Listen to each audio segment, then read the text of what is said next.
I am 75 years old, and I am going to tell you about the single smartest thing I ever did with money.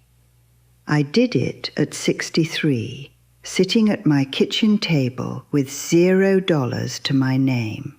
Not a little, not things are tight, 0. Let me say it plainly, because it took me years to be able to.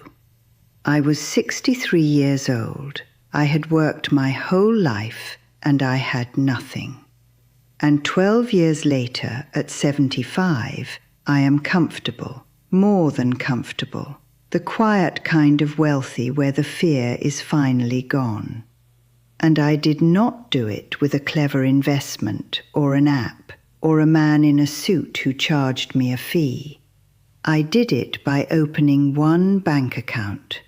One ordinary account that I set up in a very particular way on a cold morning when I had nothing left to lose. I am going to tell you exactly how I set it up and why it worked, and why the people whose whole business is your money would rather you never figured it out. I promise you I will. But first you have to understand how a careful woman ends up with 0 at 63. Because if you do not understand that, the account will sound too simple to matter. And it is simple. That was always the secret. So stay with me. Not for the algorithm. I am far too old to care about that word. Stay the way you would sit at the kitchen table with a woman who learned the hard way and does not want you to wait as long as she did. And if you have ever opened your banking app or your statement and felt that cold drop in your chest, tell me in the comments. I need to know I am not the only one who has felt it. Let me take you back to the woman I used to be. For most of my life, I did everything I was told was correct. I worked hard. I paid every bill the day it came. I kept my money in one regular checking account, the way my mother did, the way everyone I knew did, and I told myself that being responsible was the same as being safe. It is not. That is the first thing nobody warns you about. Doing everything right with your money inside the wrong setup is not safety. It just feels like it, right up until the day it doesn't. Here was my mistake, and I want you to see it clearly, because I think a great many of you are making the very same one right now. I kept all of my money in one place, the same account the bills came out of, the same account the card was attached to, the same account I dipped into for every small thing. Everything that came in went into that one account, and from that one account it leaked back out, a little here, a little there, until there was never anything left at the end of the month. And I told myself the story we all tell. I'll save whatever is left over. Do you know how much is ever left over? Nothing. There is never anything left over. The leftover is a lie. It was the lie that kept me poor for 63 years. I want you to see the younger me, so you understand this was not laziness. I was the woman who clipped the coupons. I packed my lunch in the same worn bag, so I would not waste $1 eating out. I wore my coats until they were thin. I kept a little notebook of every expense in my own careful handwriting, and I was proud of that notebook, the way you are proud of a thing that feels like control. But all of that carefulness happened inside one account, and that was the floor that swallowed everything. I was guarding the front door with my whole life, while the back door stood wide open. I watched the price of butter and never once questioned the simple structure of where my money lived. That structure was the whole game, and I lost it without ever knowing I was playing. I helped a child who was drowning, because what mother wouldn't? I weathered a downturn that took a bite out of what little I had set aside. I paid the fees I never understood, the slow, quiet ones that wear you down like water on stone. I lived through inflation, which is just the polite word for everything you saved quietly disappearing. And one cold morning at 63, I made myself sit down and add it all up, after a lifetime of being the careful one, and the number at the bottom was 0. I want to tell you what that morning felt like, because I think some of you are sitting in that same kitchen right now. It was very quiet. I made my coffee. I took out the statements I had been avoiding for months. You know the ones, the envelopes you slide to the back of the drawer. And I made myself look. And after everything, after a whole life of work, there was nothing there. I did not cry. That surprised me. I sat there with my hands around a cup of coffee going cold, and for the first time in my obedient life, I felt angry. Not at God, not at my children, but at myself for keeping every dollar I ever earned in the one place designed to let it slip away. And then I remembered something my grandmother did, a thing I had watched as a girl and never understood. I want to step out of the story for a moment, because this is the part that matters most. If you are still here with me, if you are a woman or a man who has been careful your whole life and somehow still ended up afraid, then I already know something about you. I know you have been told that the modern, sophisticated way is the smart way, and that the simple old ways are for people who do not know any better. I believed that for 63 years. It cost me everything. Now let me tell you what my grandmother did, because that is where the account comes from. My grandmother raised her children through harder times than you or I have ever seen, and she died owning her home with money in the bank. She was not educated. She never earned much in her life, and she kept her money in 2 places, not 1. She had the money she lived on, and she had a second place, a separate tin in her day, that the household money never touched. What went into the tin did not come back out. It was, to her, as if it did not exist. That was the whole idea. And at 63, with nothing, I finally did the grown-up version of my grandmother's tin. I opened 1 separate bank account. Let me tell you exactly how, because the details are the whole trick. I opened it at a different bank from the one I did my daily business with. That mattered more than I expected. I did not get a card for it. I did not link it to my phone, where I could move money out with my thumb at midnight. I made it a little bit hard to reach on purpose, because the whole point was to protect that money from the most dangerous person in my financial life, which was me at a weak moment. And then I did the one thing I had never done in 63 years. Before I paid a single bill, before I bought a single thing, before the world got its hands on my money, I moved a fixed piece of every dollar that came in straight into that separate account, off the top, first. Not what was left over. There is never anything left over. My piece, first, into the account I could not easily touch, and then I lived on the rest. That is it. That is the whole thing.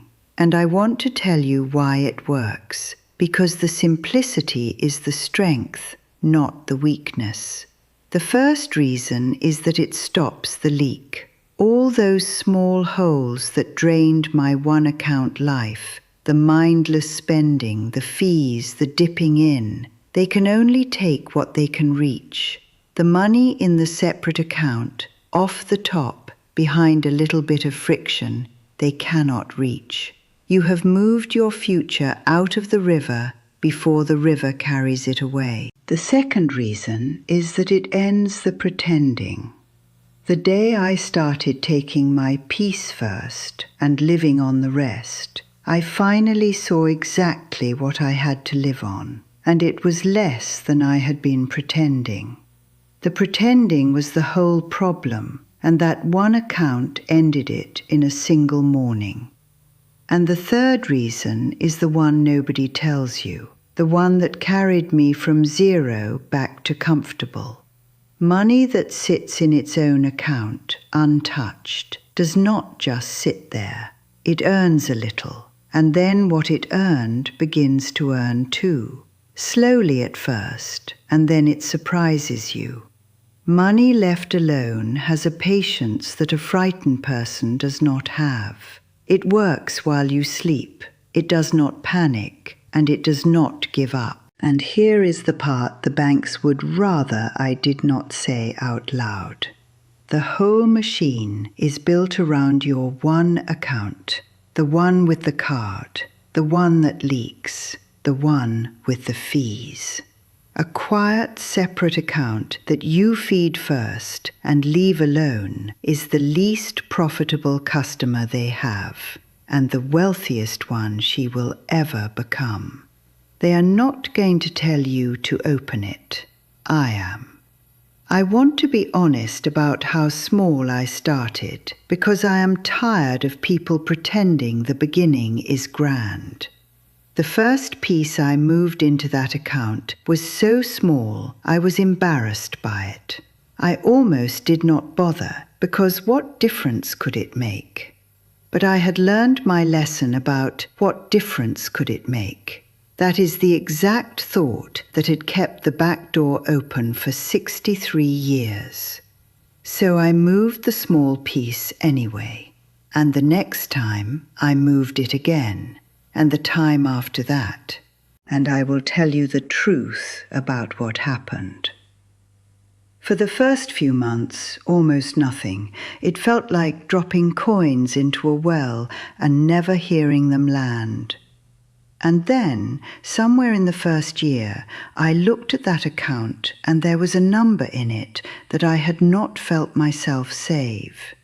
It had grown a little on its own while I was not watching. That was the first time in my whole life I understood that money could work for me instead of only running through me. I sat down when I saw it. I am not ashamed to say I wept a little over a very small number because of what it meant. There was a woman I knew years ago in my church. I will only use her first name, Ruth. Ruth cleaned houses her whole life and never earned in a year what some men earn in a month. And Ruth died with more money than my college-educated friends. We all wondered how. It was this. It was only ever this. Since she was a young woman, she had kept a separate account she fed first and never touched, faithfully, for 60 years. I went to her funeral and did not understand. I understood at 63 in my kitchen, far too late to tell her. I think about Ruth more than she would have guessed. She had not one advantage I had. She had one account she protected from herself, and the stubbornness to feed it when there was almost nothing to feed it with. The difference between Ruth and me was never how much money we made. It was that she had 2 accounts and I had one. The day I understood that, sitting at my table with nothing, I did not feel hopeless. I felt something closer to relief, because if it was the structure, and not the size of the paycheck. If a woman who cleaned houses could do it with less than I had, then I could start, even now, even at 63, even from zero. The thing that had saved Ruth was not behind me. It was a 10-minute errand at a bank, sitting right there in front of me, the way it had been the whole time. And I have to confess something, because I will not sit here and pretend I was only ever a victim. For years, younger women in my family asked me for money advice, and I gave them the modern, complicated answer, the products, the apps, the clever things. I never once told them the simple thing, because I thought it was too small to be worth saying. I handed them the same leaking bucket I was holding, and I called it being helpful. I have had to make my peace with that. There is a word for what that one account finally gave me, and it took me a lifetime to learn it. The word is not a money word. The word is sovereignty. For the first time in 75 years, I held a piece of my own money that no fee, no downturn, no weak midnight moment, and no good excuse could quietly take from me. It was mine. I had never in all those years truly owned a single dollar that was mine first. That is not a money problem, that is the whole problem, and one separate account is the cure. I live differently now at 75. The fear is gone, and I did not think it ever would be. Every dollar that comes to me, the piece goes into that account first, before anything, as automatic as locking the door at night. I do not budget the clever way. I take my piece, I put it where my own weak hand cannot easily reach it, and I live on the rest. And somehow there is always enough, because the truth was never that I did not have enough. The truth was that I kept all of it in the one place built to let it slip away. So let me speak to you directly now, the way I wish someone had spoken to me. This week, not someday, this week, open the account. A plain, separate savings account at a different bank if you can, with no card and nothing that lets you move the money out at midnight. And the next time any money comes to you, move a piece of it, even a small piece, even one you are ashamed of, into that account first, before anything else, and do not touch it. I do not care if you are 60 or 63 or 75 like me. I started at 63 with zero, and I am telling you from the other side that it is not too late, because the account does not care how old you are. It only cares that you finally open it and feed it first. I waited a lifetime to do a thing my grandmother showed me for free. The only thing I cannot get back is the time. But the money came back faster than anyone would believe, once I finally stopped keeping it all in the one place that was bleeding me. You still have the years I was so afraid I had run out of. Do not spend them the way I spent mine, with everything in one leaking account waiting to be saved. Save yourself. Open the account. Feed it first. It is the oldest, plainest trick there is, and it is the only one that ever worked for me. It was never too late for me. It is not too late for you. Open it this week, and a year from now you will not recognize the woman in that kitchen, because she will not be afraid anymore. And that, after 75 years, is the only thing I know for certain.